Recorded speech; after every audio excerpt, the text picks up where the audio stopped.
Assalamualaikum, this is Sadali Said, Network and Research Administrator, Invited Instructor at Network X and founder of NetPlus First. This is episode 3 of Random Era Playlist in Hacking Glossary Cybersecurity from A to Z. हमारे 2 session हो चुके हैं, वो upload हो चुके हैं, आप लोग देख सकते हैं. चलिए स्टार्ट करते हैं हमारा next session episode 3. What is application? Software written to serve a specific need or business function. Example, we use the OS ticket application to track all our technical issues through to resolution. अब application क्या है? Simple form में एक app application यानी एक software का type है. एक होता है सिस्टम सॉफ्टवेयर, दूसरा होता है application software. System software system को चलाता है, जैसे ओएस हो गया, जैसे यूटिलिटी सॉफ्टवेयर हो गया, लैंग्वेज प्रोसेसर हो गया. तो एप्लीकेशन सॉफ्टवेयर एक सॉफ्टवेयर का टाइप है जो एक ही काम करता है, यानी एक स्पेसिफिक काम करता है.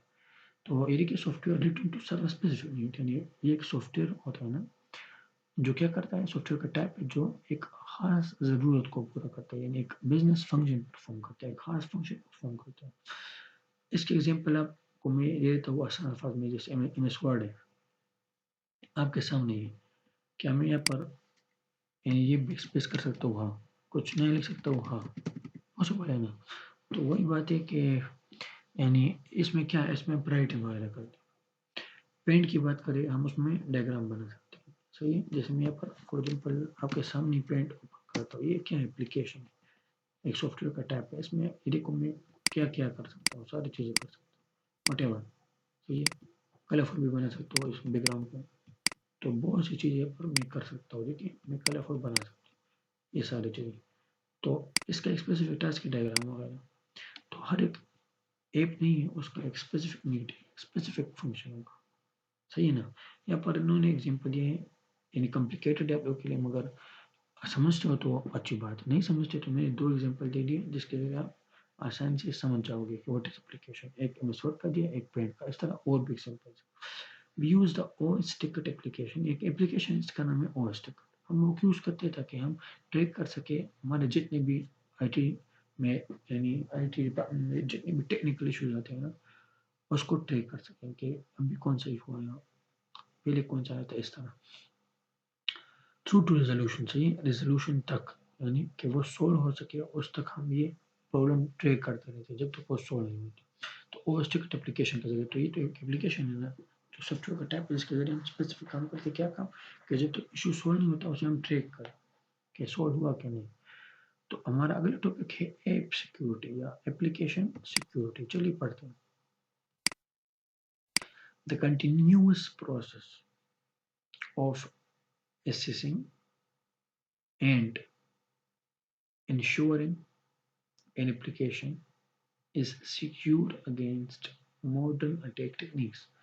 सिंपल फॉर्म एप्लीकेशन सिक्योरिटी का मतलब है कि एप्लीकेशन तो एक सॉफ्टवेयर का टाइप है जो स्पेसिफिक काम करता है, उस पर तो कोई भी अटैक कर सकता है. तो आप कंटिन्यूसली ऐसा करो ना, इंश्योर करो, यानी यकीन ध्यान करवाओ कि वो एप्लीकेशन सिक्योर रहे हमेशा, आप उसे डिफेंस कर सको जब उस पर एक अटैक आ सके. क्योंकि आजकल तो ऐसे ऐसे अटैक टेक्निक्स है जो आपको पता भी नहीं होता, आपको उसके बारे में पता होना चाहिए और अपने ऐप को डिफेंस करना चाहिए, यानी उसको सिक्योर करना चाहिए उन अटैक के अगेंस्ट, उनके खिलाफ, ताकि आप पर कोई अटैक कर सके तो वो कामयाब ना हो. तो एप्लीकेशन सिक्योरिटी का मतलब है कि आपको कंटिन्यूसली अपना ऐप सिक्योर करना पड़ेगा, क्योंकि मॉडर्न अटैक्स आ रहे हैं, डिफरेंट टेक्निक्स आ रहे हैं. अगला टॉपिक है असेंबली.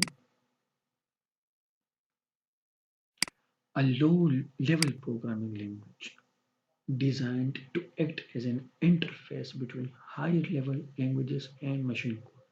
अब असेंबली एक लैंग्वेज है, जो लैंग्वेज प्रोसेसर भी हम कह सकते हैं कि जिसे हम असेंबलर कहते हैं.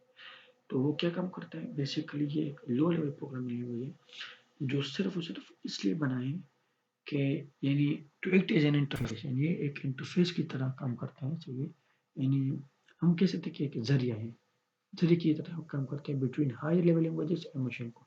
मशीन कोड मतलब है डिजिटल सिग्नल, बाइनरी कोड, यानी 1 0. और हायर लेवल का मतलब है जैसे ये है इंग्लिश में, जैसे ह्यूमन समझते हैं. तो इस लैंग्वेज और मशीन कोड के माबीन ये इंटरफेस है ना, सही है, जो बनाया गया है. देखिए जो लो लेवल प्रोग्रामिंग लैंग्वेज में बनाया गया है, जिसे हम असेंबलर कहते हैं. असेंबलर क्या करते हैं? असेंबली लैंग्वेज में बनाया गया है जो क्या करता है, ये कि एक लो लेवल प्रोग्रामिंग लैंग्वेज है जो बनाया गया है किस चीज़ के लिए, to act as an interface, कि वो क्या कर सके, यानी एक इंटरफेस की तरह काम कर सके, सही है, between what, between high level languages and machine को, यानी बाइनरी और ह्यूमन लैंग्वेज के मबीन इंटरेक्शन कर सकते, सही है। तो ये है असेंबली के बारे में। अगला टॉपिक है हमारा ऑथेंटिकेशन, बहुत इंपॉर्टेंट टॉपिक है हैकिंग के हवाले से। तो वेरीफाइंग अ यूजर और process, example, I was successfully authenticated when I entered the correct username and password. Authentication को चलिए समझते हैं बहुत ही आसान बात, यानी एक यूजर है ना, वो लॉगिन कर रहे हैं आपकी वेबसाइट को फॉर एग्जांपल एक्सेस कर रहे हैं, और आप चाहते हो कि मैं उसे वेरीफाई कर सकूं कि यानी वो मेरे पास रजिस्टर है कि नहीं, तो उसको हम कहते हैं ऑथेंटिकेशन। जैसे फॉर एग्जांपल है ना, I was successfully authenticated when I entered the correct username and password, मतलब है कि आप एक वेबसाइट पर लॉगिन कर, आपका अकाउंट पहले से है ना, तो लॉगिन कर सकोगे ना, मतलब आप ऑथेंटिकेटेड यूजर हो, तो आप सक्सेसफुली तब लॉगिन करोगे, यानी ऑथेंटिकेशन प्रोसेस तब कंप्लीट होगा जब आप जो आपसे चीज़ें मांगी जा रही हैं लॉगिन में आपको सही दे देते हो, यानी आप फॉर एग्जाम्पल यूजर नेम और पासवर्ड मांगना चाह रहे हो, आप करेक्ट दे देते हो तो आपको एक्सेस मिलता है उस वेब पोर्टल का, तो आप वेरीफाई हो जाते हो, इसलिए आपको तो एक्सेस मिलता है। तो इस वेरिफिकेशन को कि आपको वेरीफाई किया जा रहा है उसे हम ऑथेंटिकेशन कहते हैं, यानी आप ऑथेंटिकेटेड यूजर हो। अगला टॉपिक है authorisation,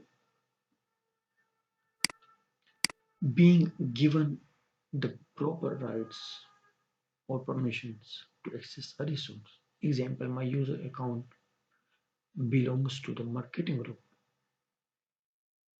which grants me the authority to access the marketing projects folder. अब देखो जरा, being given the proper rights or permissions to access a resource, यानी आपको, यानी आप एक यूजर हो, सही है, और जैसे मैंने बताया था कि एक तो डायरेक्टरी में ऑथेंटिकेशन भी होता है, यानी आप वहाँ पर वेरीफाइड यूजर होते हो, आप वहाँ पर यूजर नेम पासवर्ड वगैरह सही से दे तो आपको तब एक्सेस मिलता है, और ऑथराइजेशन भी होता है, अकाउंटिंग भी होता है। अब अकाउंटिंग का मतलब है कि वो आप जो काम कर रहे हैं वो वहाँ पर रिकॉर्ड होता है सेंट्रल सिस्टम में, सही है। अगर नहीं है तो ये देखिए,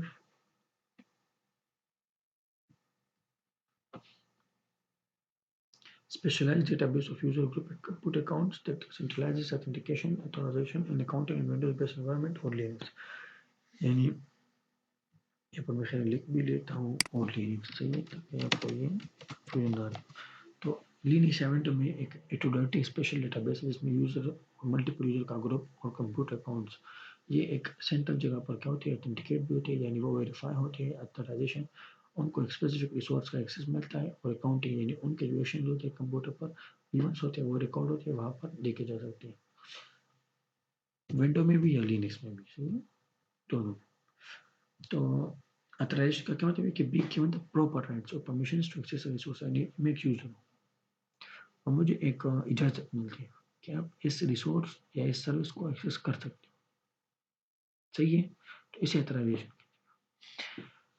जिस एक्टिव मेथराइजेशन होता है ना, वहाँ पर यूजर ग्रुप्स वगैरह कंप्यूटर अकाउंट्स वगैरह रजिस्टर होते हैं, सेंट्रल जगह पर अथराइजेशन होता है, तो क्या मतलब उस बात का मतलब ये कि मैं एक यूजर हूँ ना फॉर एग्जाम्पल, और मैं वहाँ पर रजिस्टर हूँ, तो वो सेंट्रल जगह है ना, वहाँ पर बहुत से लोग रजिस्टर होते हैं इंटरनल कंपनी के सिक्योरिटी वगैरह में ना, सेंट्रलाइज सिस्टम, तो क्या होता है वहाँ पर ऐसा होगा ना बेसिकली कि, यानी हमें अब कैसे समझाओ कि, यानी सिंपल अल्फाज में ऐसा होगा ना कि लेट्स सपोज, यानी आप, हम कह सकते हैं कि आपका यूजर अकाउंट है ट्विटर में से, आप वहाँ पर रजिस्टर हो, तो अथरेशन का ये मतलब होगा कि आप एक सर्विस को एक्सेस करना चाहते हो, तो आपको जो परमिशन मिलता है कि हाँ हाँ आप एक्सेस कर सकते हो, तो इसका मतलब है कि आप अथोराइज्ड यूजर हो। अगर आपको परमिशन नहीं मिलता कि आप इस रिसोर्स या एक सर्विस को एक्सेस नहीं कर सकते, तो आप अथोराइज्ड यूजर नहीं हो, मतलब आपको एक अथॉरिटी, एक परमिशन, प्रॉपर राइट नहीं मिला कि आप उस रिसोर्स या सर्विस को एक्सेस कर सकते, सिंपल फर्क में ऐसा होगा। माई यूजर अकाउंट्स, अब एग्जांपल देखो, तो my user accounts belongs to the, और एक बात याद रखना कि मैं जब समझाता हूँ ना, तो यानी ज़ाहिर-सी बात है मुझे खुद समझ है इसलिए तो समझाता हूँ। तो आप लोग जब समझते हैं तो एक चीज़ को नोट किया करें ताकि आप लोग मुकम्मल तौर पर याद भी रहे और मुकम्मल तौर पर समझ भी सकें, सही है? जैसे मुझे याद रहेगा क्योंकि मैं समझ गया तो इसलिए आप जब समझे तो नोट कीजिए अपने अल्फाज़ में और याद रखिए। जब आप याद रखेंगे तो आपसे भूलेंगे नहीं। फिर आप रिवाइज़ भी करेंगे अपने अल्फाज़ वाले नोट्स को तो आपसे भूलेंगे नहीं, आपका रिवीजन भी हो जाएगा, सही है? तो आपका इस तरह रिवीजन हो सकता है। आप समझेंगे भी सही तो चलिए कंटिन्यू करते हैं। एक और एग्ज़ाम्पल पढ़ते हैं ऑथराइज़ेशन का। माय यूज़र अकाउंट यानी मेरा एक यूज़र अकाउंट है, belongs to the marketing group. यानी एक प्रोडक्ट में फॉर एग्ज़ाम्पल एक ग्रुप बना है, मार्केटिंग में उसका नाम है और उसमें मेरा यूज़र अकाउंट भी है और लोगों का भी ना, व्हिच ग्रांट्स मी और उस यानी देखिए मेरा जो my user account belongs to marketing group यानी मार्केटिंग ग्रुप में मैं हूँ, मगर उस ग्रुप को एक परमिशन मिला है जिस इसमें जितने भी यूज़र हैं सबको वो परमिशन मिला होगा। क्या परमिशन मिला है? द अथॉरिटी एक इख्तियार मिला है, एक परमिशन मिला है to access the marketing projects folder कि आपके जो मार्केटिंग प्रोजेक्ट्स फ़ोल्डर है ना, आप उसको एक्सेस कर सकते हैं। और जो और यूज़र्स होंगे जो मार्केटिंग ग्रुप में नहीं होंगे और ग्रुप्स होंगे मार्केटिंग ग्रुप के अलावा, उनको फॉर एग्ज़ाम्पल ऐसे भी हो सकता है कि उनको परमिशन यानी अथॉरिटी परमिशन ना मिले कि वो एक्सेस कर सकें एक फ़ोल्डर को जिसका नाम है मार्केटिंग प्रोजेक्ट्स क्योंकि वो तो मार्केटिंग ग्रुप वालों को काम है और उसको एक्सेस करना है इसलिए। तो ये था ऑथराइज़ेशन का पूरा टॉपिक जो हमने पढ़ा और ए अल्फ़ाबेट खत्म, बी अल्फ़ाबेट का काम स्टार्ट होगा अगले सेशन से और हम पढ़ेंगे क्या? बी अल्फ़ाबेट का हैकिंग रिलेटेड टर्म्स। तो उसमें हम फर्स्ट पढ़ेंगे बेस 64। तो अब बात ये है कि सेशन बहुत लंबा होने जा रहा है और मैं चाहता हूँ कि सेशन छोटे से छोटा हो ताकि आप लोगों को देखने में आसानी हो। तो चलिए कंटिन्यू करते हैं अगले सेशन से, तब तक के लिए अपना ख्याल रखिए, दुआ में याद रखिए। अल्लाह हाफ़िज़।